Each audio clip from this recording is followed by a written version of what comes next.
Hello, xin chào các bạn. Cái quái gì vậy?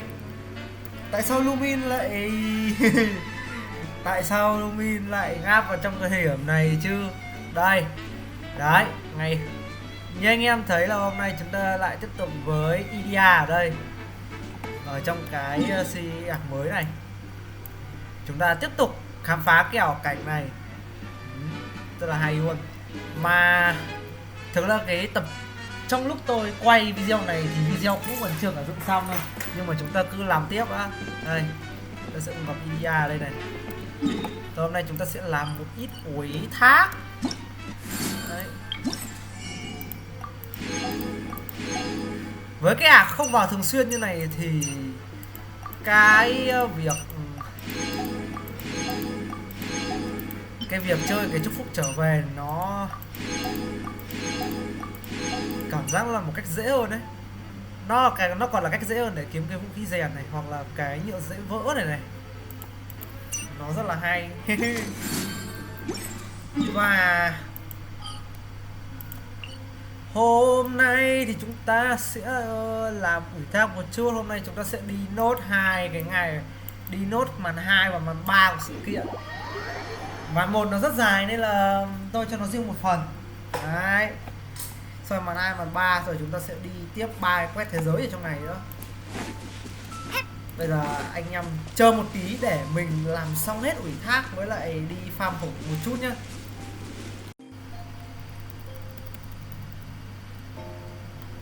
Rồi và xin chào anh em đã đến với ngày hôm sau nhá. Ngày hôm sau thì ta sẽ tiếp tục cái màn 2 và 3 sự kiện này. Đây chính là nội dung chính ở tập ngày hôm nay của chúng ta.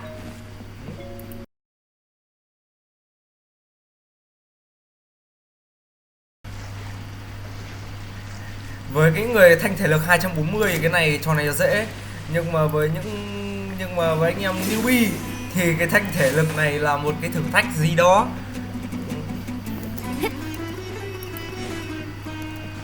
Đây này à.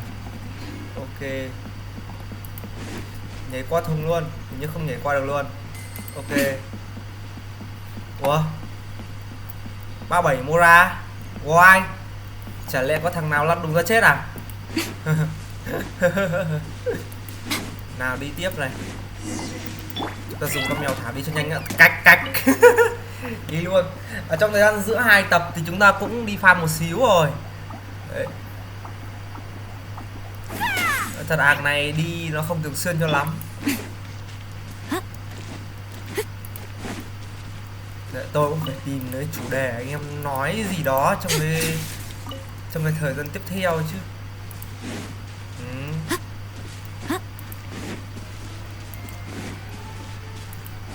Rồi đây rồi, kính màu rực rỡ. Hay mình demo trước đi nhỉ, đằng nào cũng phải nhặt dương đúng không? Đấy, demo rồi, lắp vào ấy, có đồ luôn. Đấy, demo ấy, đơn giản thôi. If anything, I thought you'd be curled up somewhere crying alone. Hey, you shouldn't be saying things like that. Thầy là Doesn't seem to be the first time. You want to see me cry? Fine. I'll stop crying right here. No, please don't. All right, I shouldn't have said that. And Paimon is Paimon. They're reliable helpers. Lucky for bạn you ấy dễ that dỗi I thật. found them. Of course. Good to meet you. You may call me...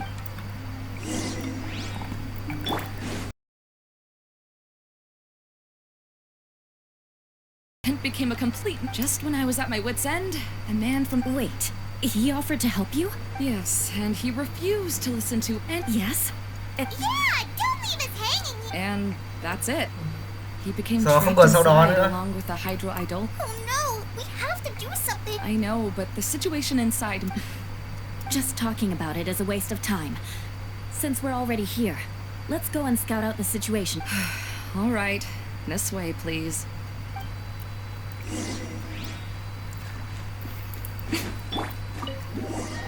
Yên tâm, bây giờ vào lều thì chỉ được cầm Chula với Colay thôi. There used to be a large the lamps and crystal light that were hanging above. Wait, so... Yes, mainly. Do any of you have? I can't stand that feeling. Me too! I'm no good at speaking in front of people. And then to have everyone staring. Sounds like you have some things you haven't been able to let go of. Please don't laugh. I'm trying my best to change that, but there are still some things I can't overcome. Like when there's a lot of people around. No, there's nothing funny about that. And that's my opinion anyway. Think about it. Only people who have high standards for themselves would. You have many good qualities, Kale. I bet if you had to learn dance since childhood. No way! That would be impossible. I can relate. I know exactly how she feels. Maybe we should find a time for you to learn with me. And one day you will. Wow. You are so bad. Really? You do that? You wouldn't think I look stupid and secretly laugh at me. Would you? Có lấy cư xử rất là tự You nhiên really đấy. think I'm that kind of person? Oh, no! Of course not. Seems there's no need for me to warn you. Chả biết mà cái đèn này to lắm, không di được đâu.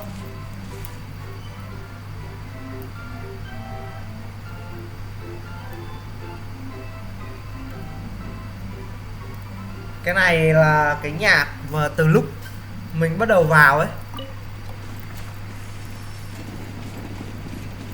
Đây chúng ta sẽ vào gọi là dạp xiếc trung ương đây. What's that thing in the middle there? That's my crystal light. It's been locked up. Well, let's figure out a way to fix this.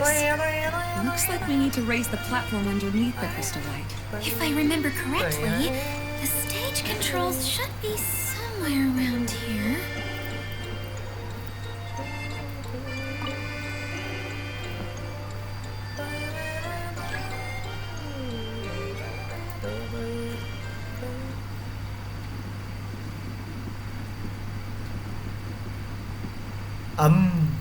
It Sân khấu đã seems we lên have rồi. to use the colorful lens to make the light change colors.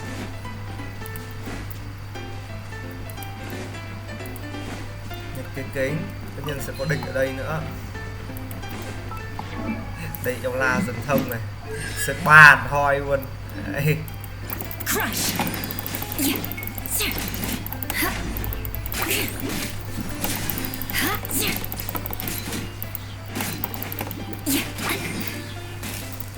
I condemn you!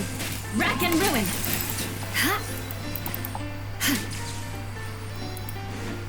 Cái này dính nước nhiều mới có cái vụ này chứ. Yên tâm, kính này sẽ chỉ bốc hơi nếu gặp cái kính màu khác thôi.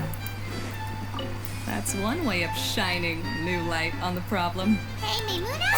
Do you happen to know someone named Sino? No, never heard that name before. Why do you ask? Oh, never mind then. I was just thinking you two would have a lot in common.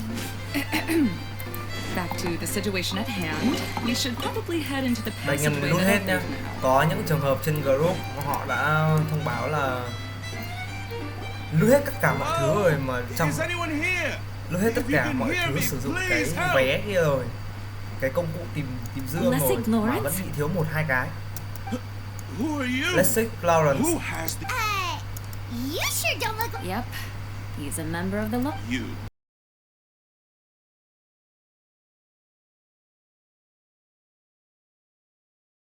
Yula will never admit that she actually cares about it. Yeah, you're probably right. If you're going to keep saying nonsense like this, then at least give me another piece of candy. Oh, sure. I still have more. Sorry. I admit my mistake. Tsundere, I know I've caused heaps mỗi of... tội càng về lết chơi càng khó hơn một tí. Phải Why có couldn't you voi have chuẩn just said các that thứ. earlier? Thấy I'm newbie back. là trồng quái, Yula là trồng quái You như already chuối. finished catching up? Cơ bản What? quái kháng vật lý không có nhiều. Nothing. Don't mind. All right, then Bạn let's clean xuất things hiện up với here tố and thì keep nó working our way chuối toward quá. getting the crystal light fixed. I'll take him and find some place for him to... All right, I'll leave my cousin Nên to cứ you. đánh tay chất lượng là ok You rồi. better rest up and regain your strength before we settle things. Cơ bản Yula đánh tay cũng to. Yep. À.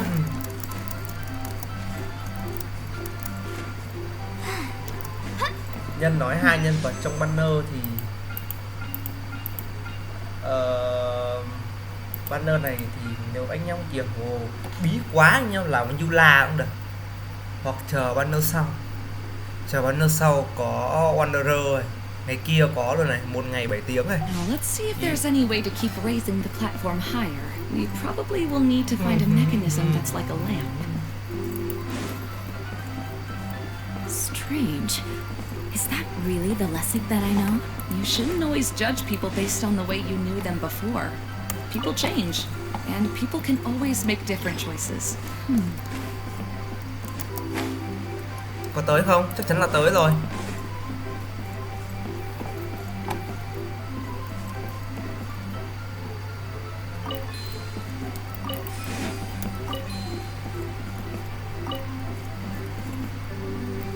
Oh, look! There's a water droplet over there! A hydroidolin! We must have been trapped in the curtain, but at least it seems to be okay.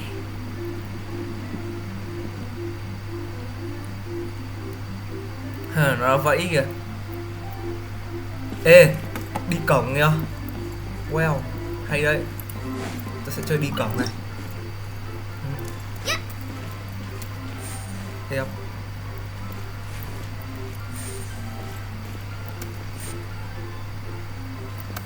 Đấy, là có đồ ở đây, nguyên thạch này. Nhớ nhặt hết nhá. Không có gì.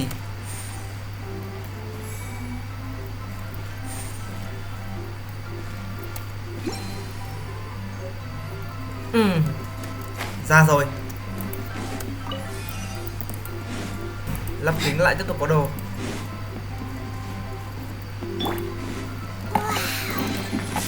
Paimon thought it looked big from the outside. This place is massive! It is a magical tent after all. The inside is much larger than it appears from the outside. Ê, Haven't nhưng mà hình you như cái này phải heard đánh trúng thì mới có stories with cái this tầng, sort of thing before? cái tích tầng kia ấy. Cái Yula này cầm cái tiếng gió rừng thông này cũng hợp tông phết chứ. Oh, another path is... Yes, don't worry. The last thing we need to do is, after the stage collapsed, I realized that having it raised only No, I Bazaar. haven't. I have. I've gone there a few times with Master Tainari. The place is bustling with all kinds of vendors. And if you're lucky, you can see Milu perform her dance. Oh, a dance from Sumeru? I'd like to see that myself. It doesn't matter if it's on the way or not.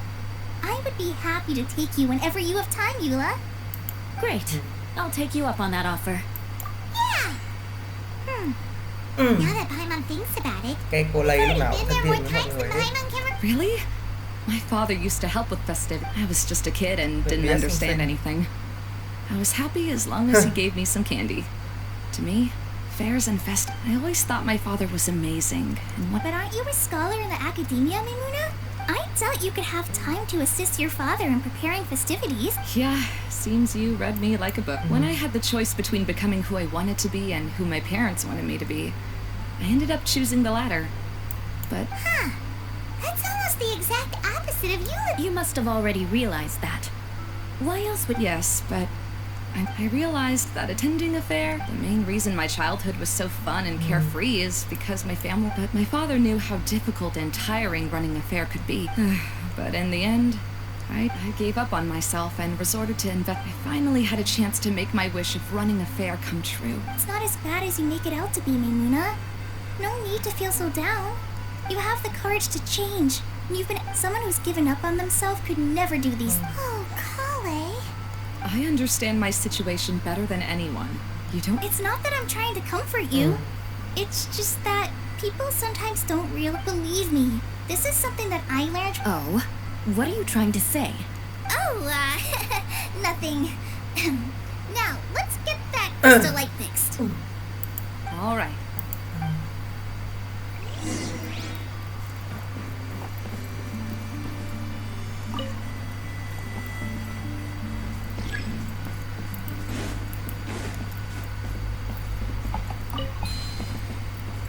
Cái tính cách của cô Lay rất là tự nhiên nhá.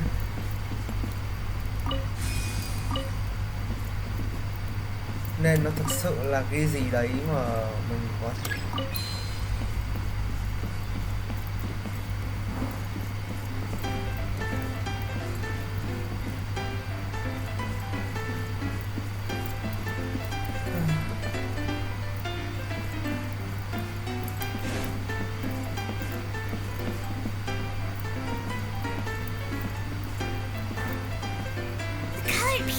Thôi, won't have melted. đi rồi. Yes, the lens is made of Đấy, đi rồi. materials that are easily melted by light.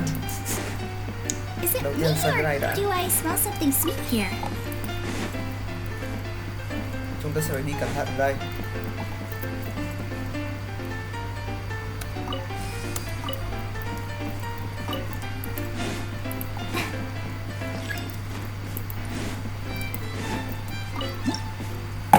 Chơi này. Chúng ta dùng cách này nhảy nhá. Đây, cách này.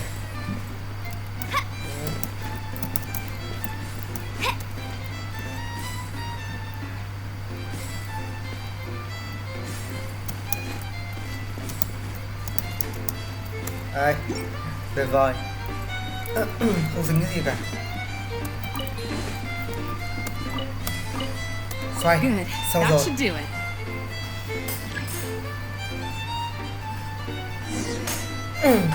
Xem cất cảnh nào.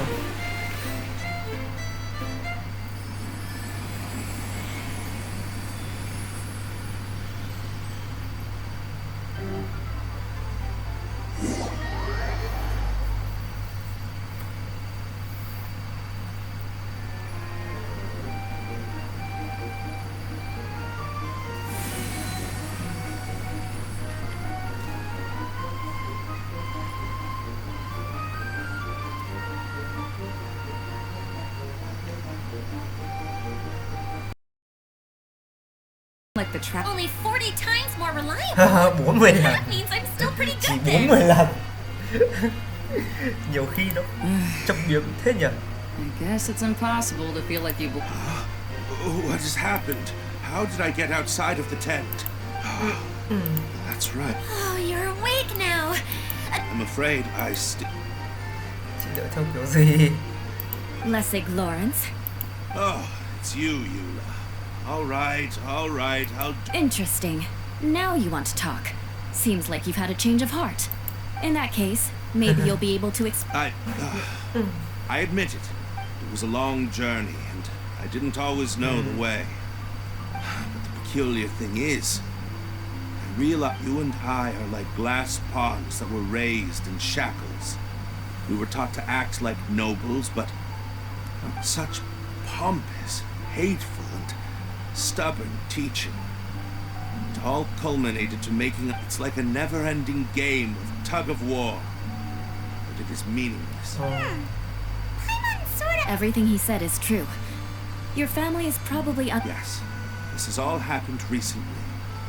After coming to this domain, I realized all that I and many other members of the Lord... Lessig, both you and I never had anything to do with the glory of the Lawrence clan. I originally planned on returning to... See, people can always make different choices. And it seems that Lessig has also Người chosen to muốn become trở someone thành. he truly wants to Đấy. be.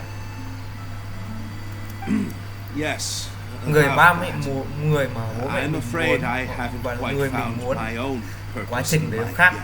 khác lắm. That's all right. Being able to clearly choose Có between một số becoming ít who you người want to có be thể and who your đáp ứng parents được wanted hai you to cái be đấy. is already a step in the right direction. Nhưng mà How to find true quá trình happiness để is đáp ứng được probably cả one hai of the cái đấy most thì chả difficult dễ một research tí nào. topics of all. I have a suggestion for you, Lessig. Thế nên là sống để hạnh phúc ấy, như trong này nói là cái thứ bố của khó là tìm ra, bởi vì Why hạnh don't phúc you với return mỗi to người nó khác Mondstadt nhau. and tell your parents what you just told us?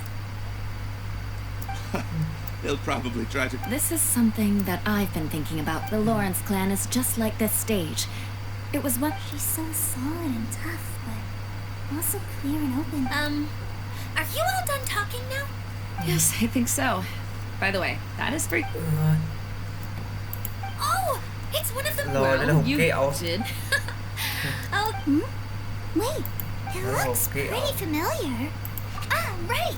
I also bought a similar box at the last festival. Yes, people often use, but now that the tent has been repaired, eating the candy from the box is... Ah, so when it comes down to it, eating candy is sort of... So, as of now, we've... I'm Ok, sorry một that cái repairing the... nữa. Đấy, bây giờ các cái con tinh hồn hệ thủy nó quay trở lại hết rồi. Đây, về đây. Đây chúng ta gặp mì này. Hey, Kokomi! You're already here! Oh, you're back. I trust your adventures to the full. Chắc đoạn này tua quá nhỉ?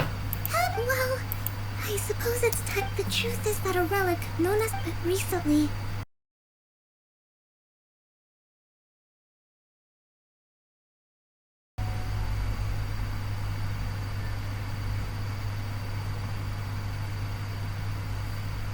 Bánh mặt trăng.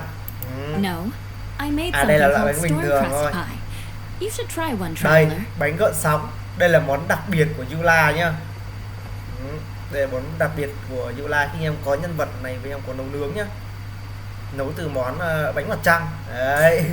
And I made some pita pockets. You could try some, Kokomi. Bánh It túi. should taste great with Cái này là tea. của vùng Sumeru.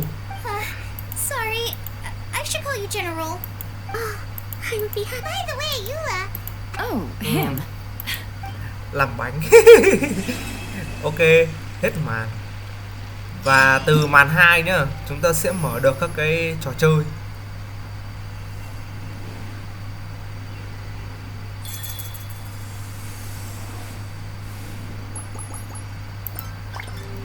Đấy, 4 phần trò chơi. Nhưng mà đó không phải là thứ trong ngày hôm nay.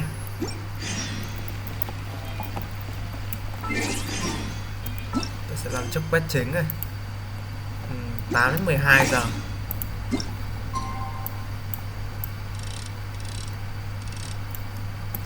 À đúng rồi. Hôm nay cái ngày mà tôi tiếp tục quay cái tập này ấy, là sinh nhật của Shiganuin Heizo. Đấy, một cái nhân vật được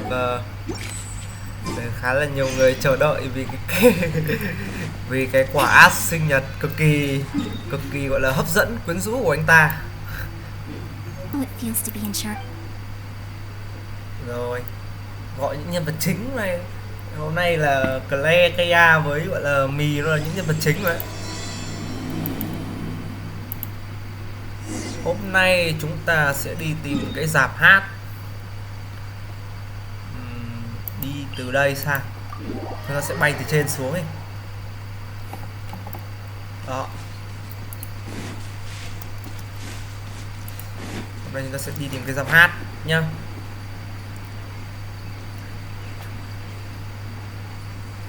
Ở ngày thứ 3 này chúng ta sẽ đi tìm cái rạp hát.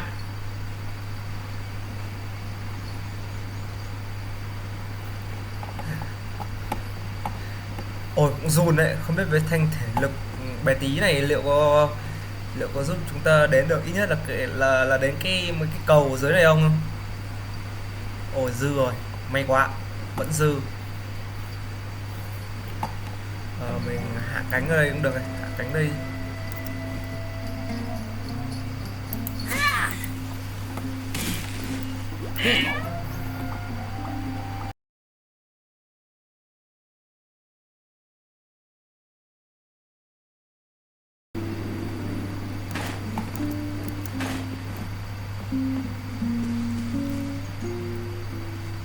Đây là chắc là trốn tìm là có Dương ấy. Mở cửa. Chúng ta sẽ mở cửa xông vào. Yeah. Where did that blasted automation mechanism go? Who's that? Idea?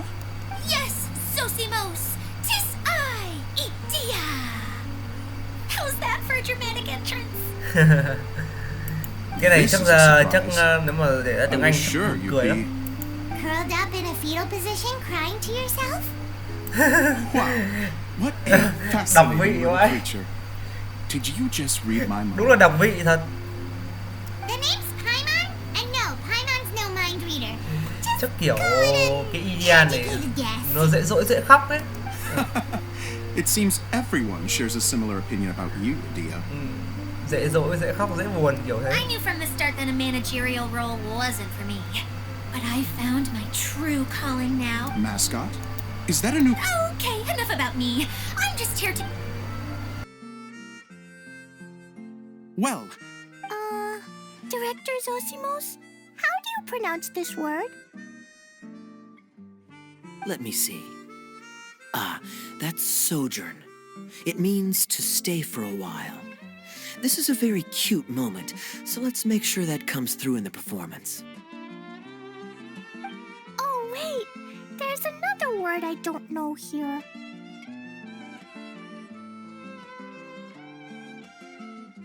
It's okay, Klee. That would be most appreciated, Kaya. I had a feeling about you, actually. You're too kind. It's all in the script, really. It just rolls off the tongue. Oh, you think so?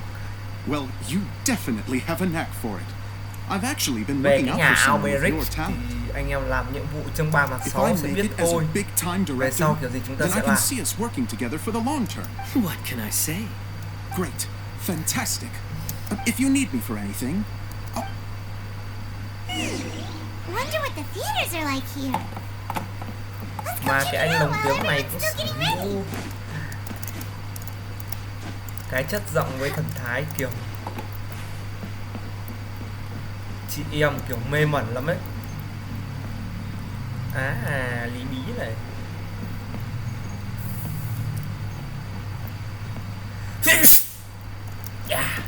Lại hắt xì.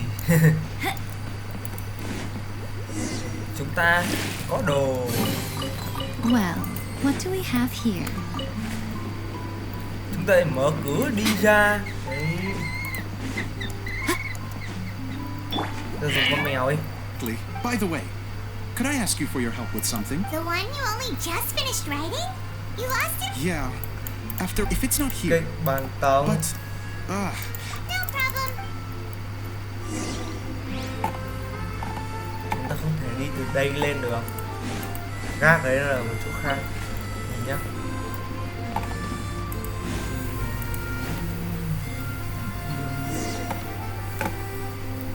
Đây. Gác đây. Đấy. Gác đây. Chúng ta sẽ đi.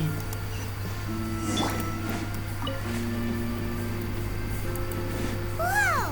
Look at all these books. Now, where's the Chúng ta sẽ master tìm script? con Idolin là được rồi. Ây, ộp kìa. Ộp kìa. Oh, it sounds like a water droplet is on. Ok. Đấy. Wow. It looks like the water droplet has been managing them for the director. Most of them look like... then it should... This is the only script that fit... Let's go give it to Director Zosimos. Zosimos, we got Ai. your script. Tự tay lè luôn. thank Ha, you. ha. That's a huge help. Anyway, the stage is secondary. The performance is what really... You don't sound very confident. It's true. I realize now that even if you have the same actors performing on the same stage, the performance will be slightly different every time. Okay. The truth is that now, of course, preprints are real. But Idia said So that's what you meant. I'd like the traveler to go into the preprint set and help Làm move nhân viên. props around. The reason is, Oh, Paimon gets it now. yes. I know even if it really is a half-baked script. Hard to turn a guy down after a speech. Thank you. Genuine. Ok, chúng ta bao giờ vào cái đèn này thì mới diễn cơ. Nên là cái này thì tôi sẽ để quay là một tập riêng nhé, bởi vì cái này dài lắm nên là nó sẽ quay là một tập bonus đi. Đấy. Mà tôi sẽ đăng riêng nhá. Nên là đây, em chờ một tí để chúng tôi set up cái tập riêng.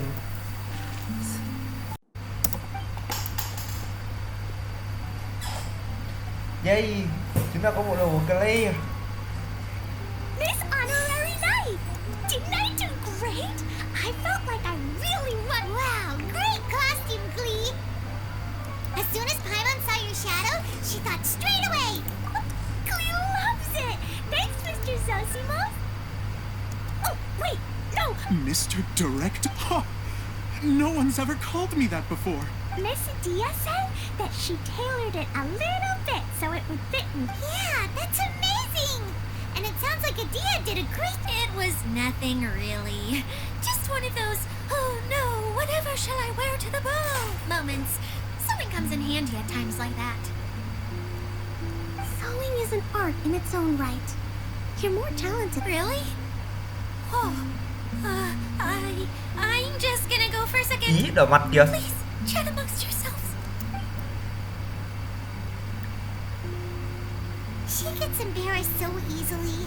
She really can't. Idea's a sensitive person and doesn't have a whole lot of self. Don't worry. I'll go make sure she's okay. I'll see you all later.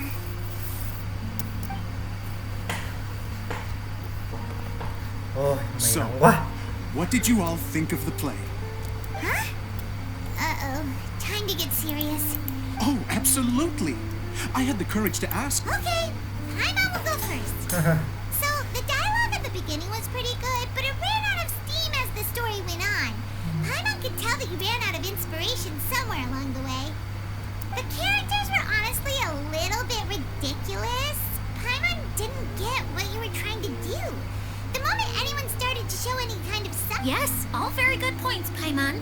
I would add that in its attempt to pay tribute to the series 1,000 Nights, all semblance of a coherent was sacrificed. Plus, Miss Idea.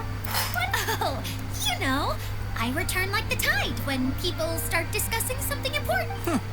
Especially. But there was one thing I liked about it. Just one, mind you.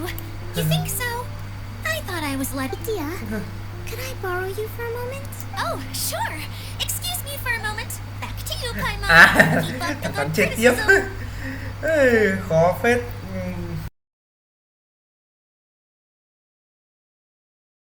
Take this. Đây là linh kiện. Đèn dầu. It's the bottle from the show. The one that lit up when I blew into it.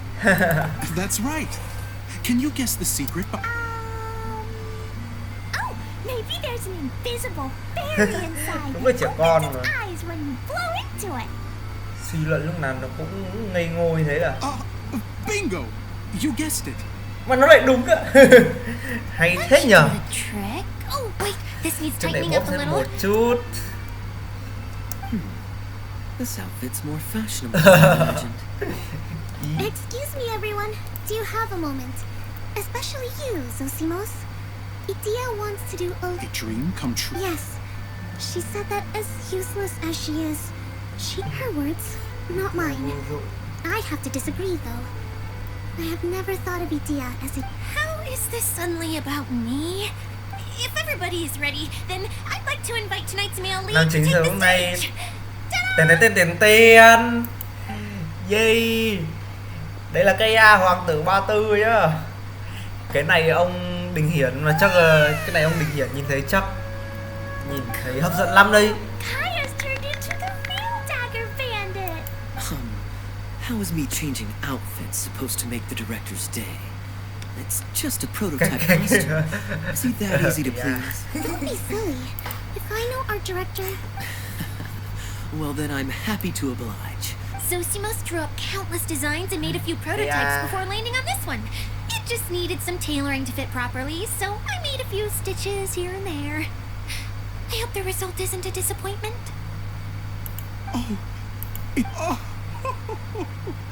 I'm so touched. Thank you all.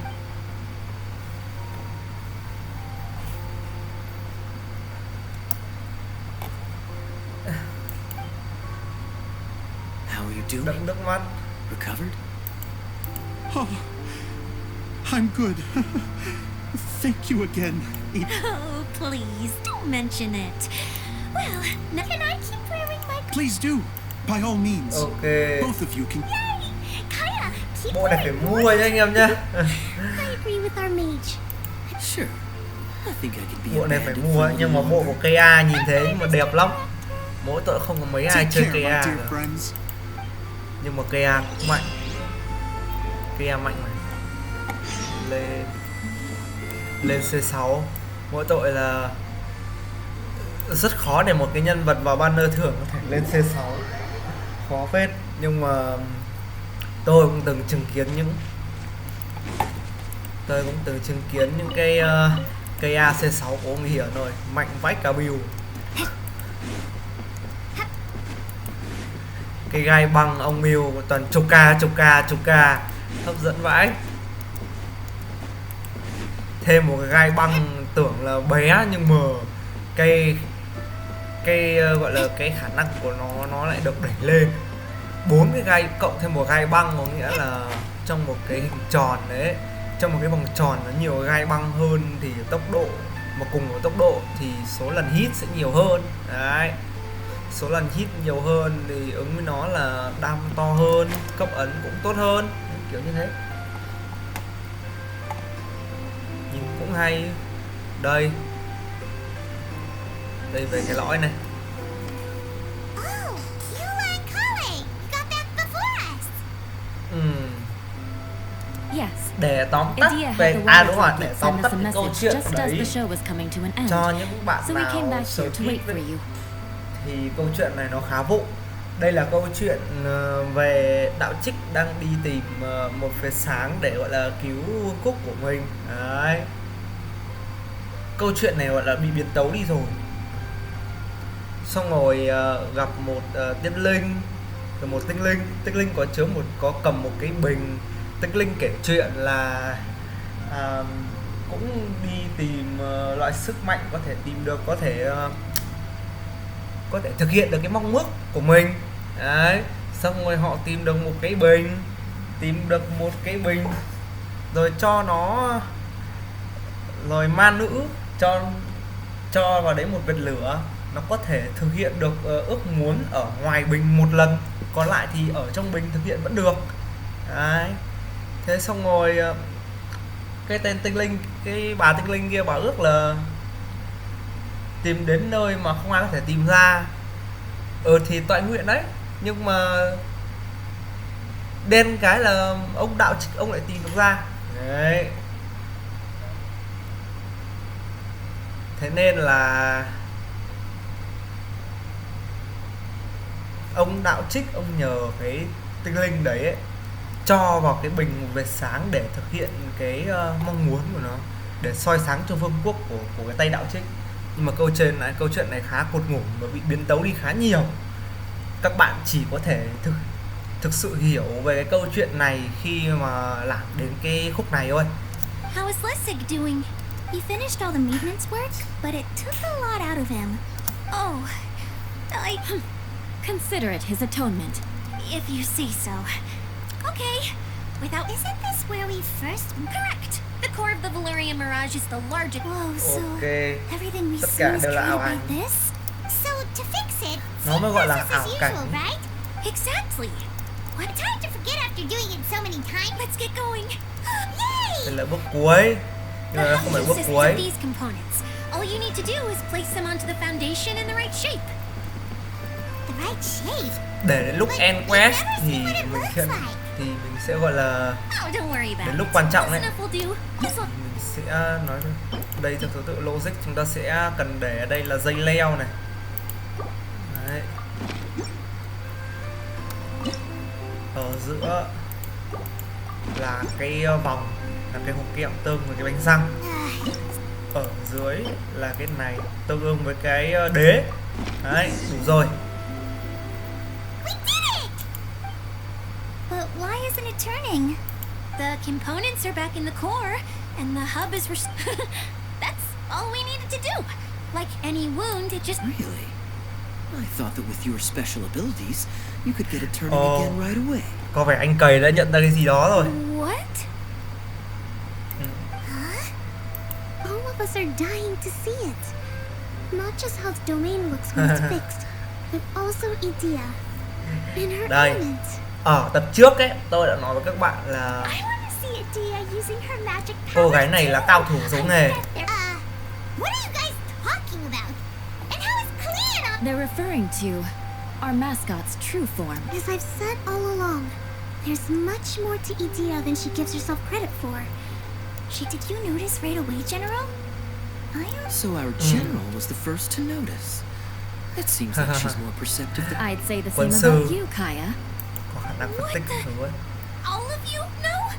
I mean, I wasn't trying to hide anything from you. It's just...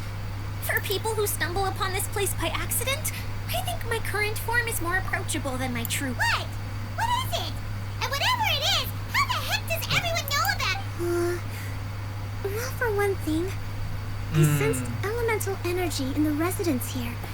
but none of them had. Then my mind started to wander as I was reading a storybook, and suddenly I had a thought.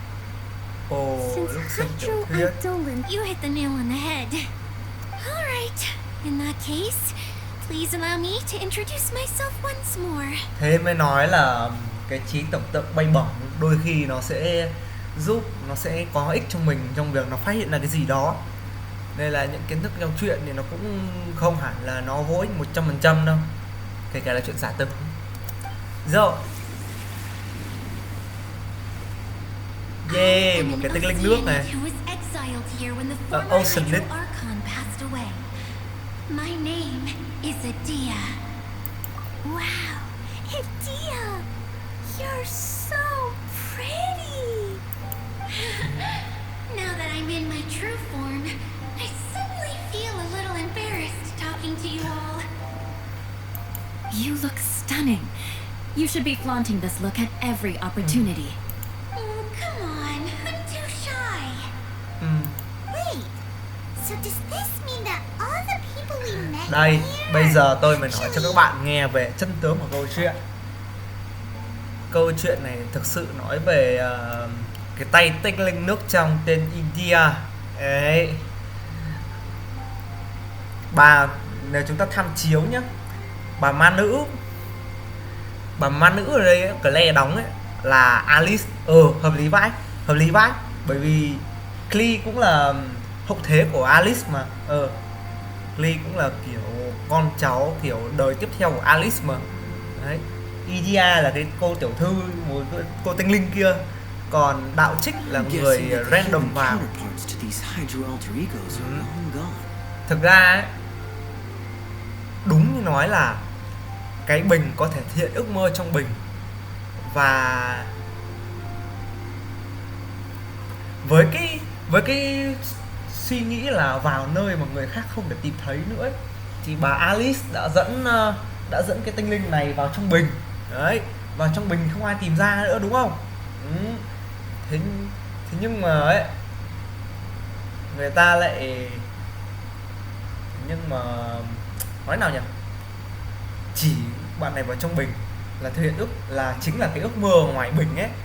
Xong rồi những cái con người kiểu lạ lạ vào trong ảo cảnh, những cái ước, những cái thì nghịch lý một nỗi là chiếc bình này chỉ có thể thực hiện ước muốn ở trong bình, và India gọi là giúp đỡ mọi người xây dựng được cái tia sáng ấy, hay là chính là cái ước mơ của mọi người trong cái bình đấy.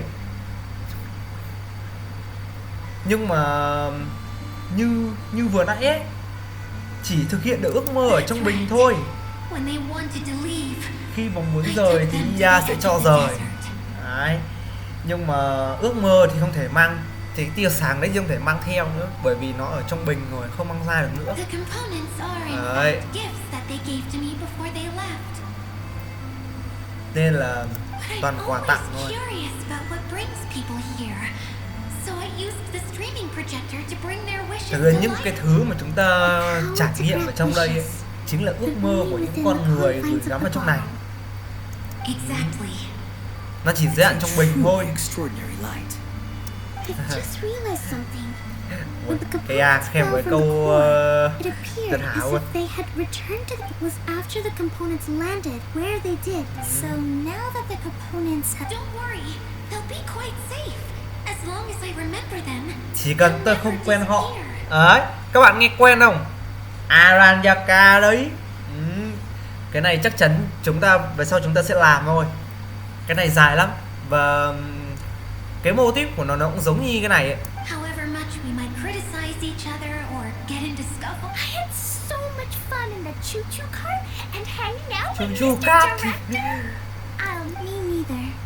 I'll always remember my Giá adventures in như the Disneyland. xin có thể cho đọc lại cái câu chuyện của sự kiện.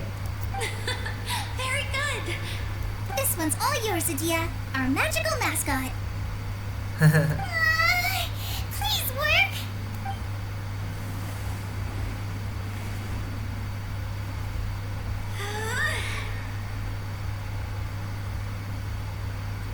Nhưng mà không được, nhưng mà chưa được. That's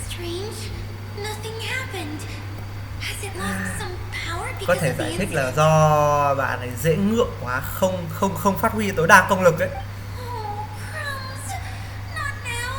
Not right off the back of everyone putting me on a pedestal. Và bạn ấy dễ ngượng, dễ xấu hổ This mà. is going to be my big moment. Ok.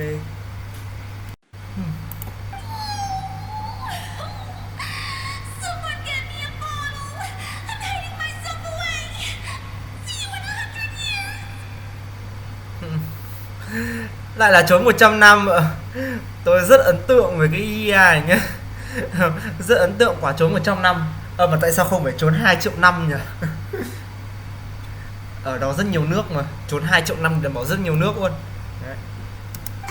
You're already in a bottle. What now? This was the only way. Now I'll never be able. Hold on.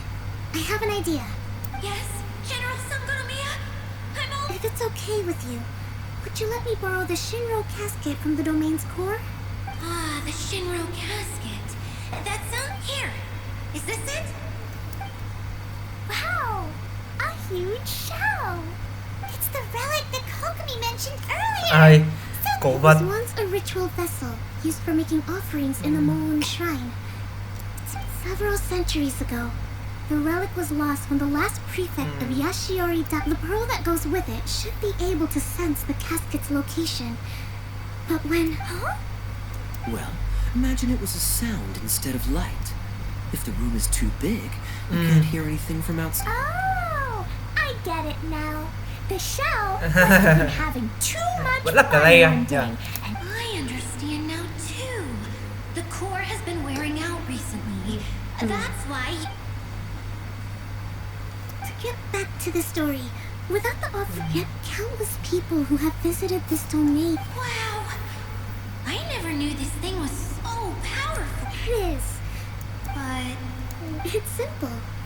We just need to awaken it by telling it what we wish. For example, my name is Sangonomiya Kokomi, the divine priestess of Watatsumi Island.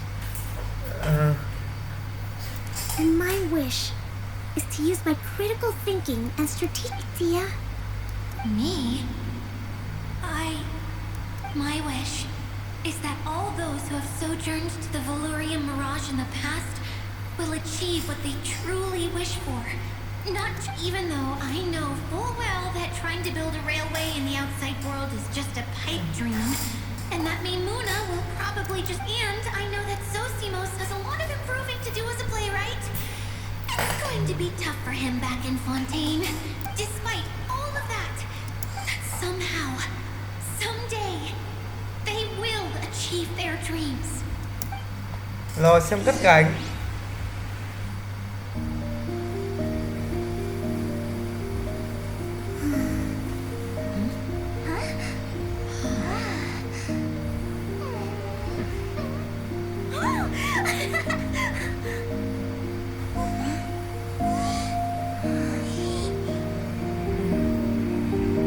Okay, the combined power of our hopes and dreams is at your disposal.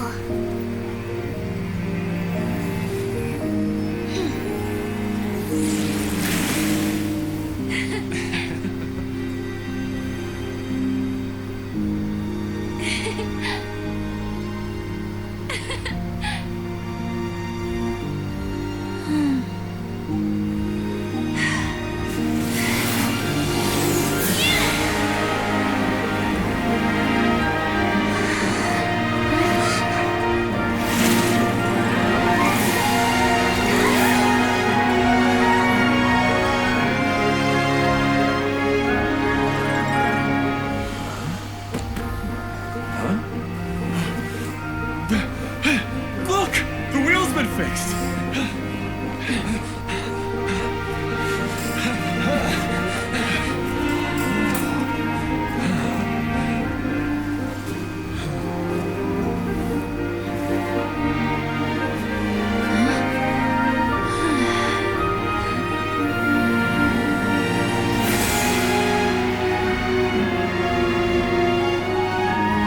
Rồi, quay rồi.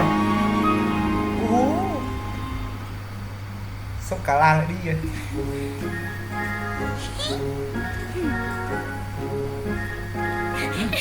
Come on, hurry!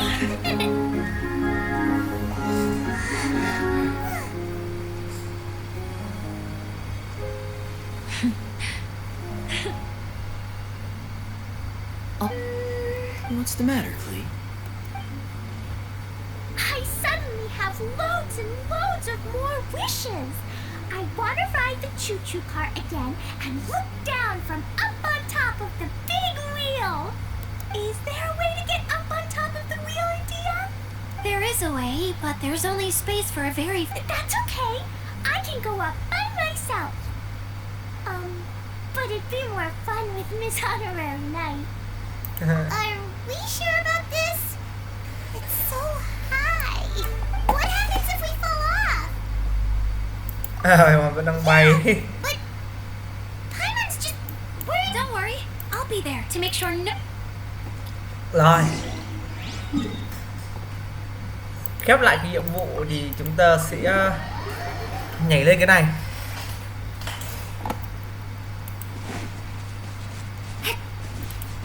Dì Alice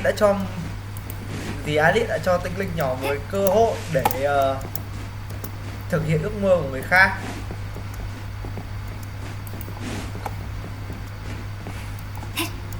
Và bây giờ cả cái cổ vật của mì nữa.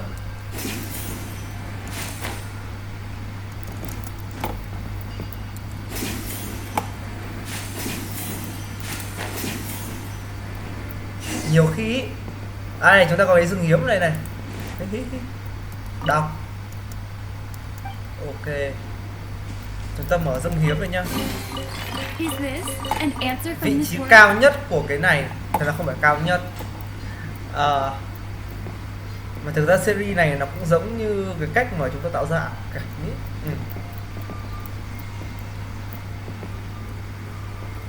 Đó đều là kết tinh của ký ức, của những điều tốt đẹp, của gọi là của những cái kỷ niệm, những cái trải nghiệm ấy. Hy vọng là anh em qua cái series này chúng ta sẽ gọi là có thể gọi là chill linh cùng nhau, gọi là nhớ lại những cái thứ gì đó, những cái gì mà mình chưa làm được thì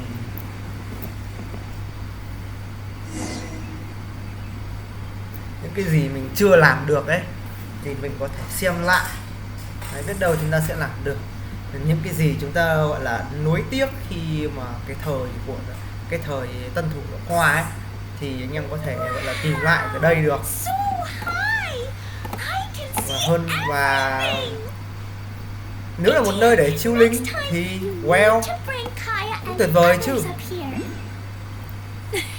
Mà đấy cũng là tôi nghĩ đó cũng là lý do mà nhiều mà tuy là cái content của cái scene nó cũng bão hỏa vãi bìu rồi nhưng mà nhiều người vẫn vẫn quan tâm đến content của mình, mặc dù nó cũng chả vui lắm đâu, nó chả mới lắm, cũng chỉ là trải nghiệm bình thường thôi, nhưng mà được các bạn ủng hộ này, qua đây mình cũng gọi là cảm ơn các bạn rất là nhiều.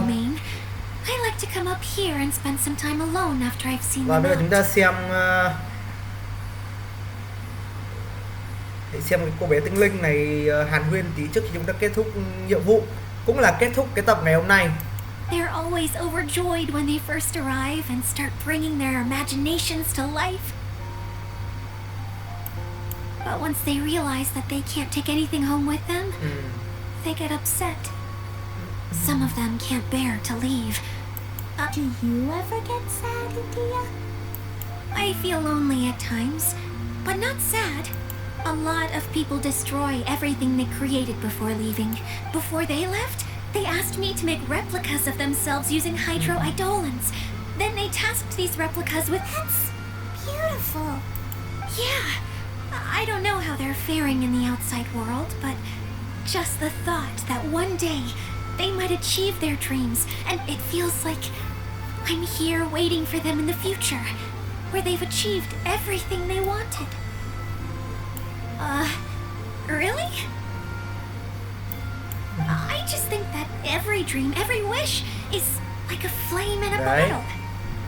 Whether someone is still working towards their dream or living it already, Đó cũng là một phần câu chuyện trong bình As đấy. long as whenever they think back to that spark of light within them, it still makes them smile fondly. That's all it takes. Well, I feel super happy right now. Then I guess I finally paid Alice back after all these Biết years. mà. Funny to think I've been Là in Alice the đã cho middle này of một desert cơ hội. this whole time. It's just a giant muddy swamp to me. Time for Paimon to give you a nickname. Mud Fairy! Watch out for Idea the Mud Fairy! Nào tầm bậy. How dare you mock me? Roar! I'll gobble you up in one mouthful! I'm still embarrassed to have shown you my uglier side, but I'm glad the Valorium Mirage is up and running again. This place is going to be busted. Yep! I want to get everyone together for one last ride on the choo-choo cart. Yay. Và chúng ta đã kết thúc. Như vừa nãy chúng ta còn nhận được cả phiếu quà nữa. Đây. Thế là chúng ta đã kết lại cái hành trình gọi là khôi phục cái ảo cảnh này. Đấy. Để kết thúc cái tập ngày hôm nay thì chúng ta sẽ phải đi đến một chỗ.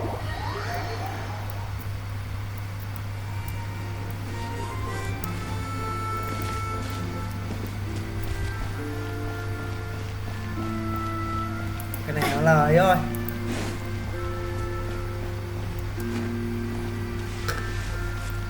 Sân thí nghiệm xe bay.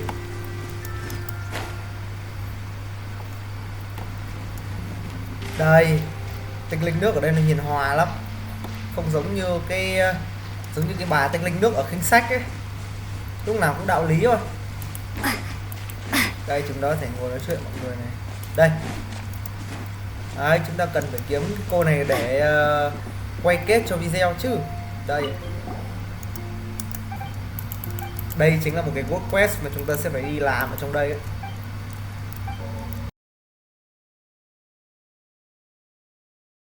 Chúng ta có ám ngữ này, nhưng đó sẽ là chuyện trong tập kế tiếp. Mở con này đã. Chúng ta có 2 con. Chúng ta có spotlight tí nhỉ. Cho chị này đi spotlight. Và nói tóm lại, trong 2 tập này của chúng ta đã hoàn thành xong cái chuỗi nhiệm vụ chính ở đây. Chúng ta đã hoàn thành được cái chuỗi nhiệm vụ chính ở đây. Trong cái tập tiếp theo chúng ta sẽ đi nghiên cứu nào là wood quest này, nào là những cái phần trò chơi ở đây. Chúng ta có các thể loại trò chơi ở đây này. Nó lại là nguồn nguyên thạch khá là hấp dẫn. Đồng thời là trong tập tiếp theo này, trong những thời gian tới chúng ta sẽ cùng nhau chơi cái sự kiện này. Hay lắm anh em ạ. Cái sự kiện này từng chơi thử một lần rồi, nó phải gọi là cực kỳ hấp dẫn luôn đấy. Và đó là câu chuyện của những tập sau. Còn bây giờ chúng ta sẽ tạm dừng ở đây. Hẹn gặp lại các bạn trong những tập kế tiếp. Và đây là ảo cảnh của Idea cùng với lúa mì. Nhạc lên luôn ạ. Tại vì anh em trong những hẹn gặp lại anh em trong những tập tiếp theo. Bye bye. Giờ thì nghe nhạc nào.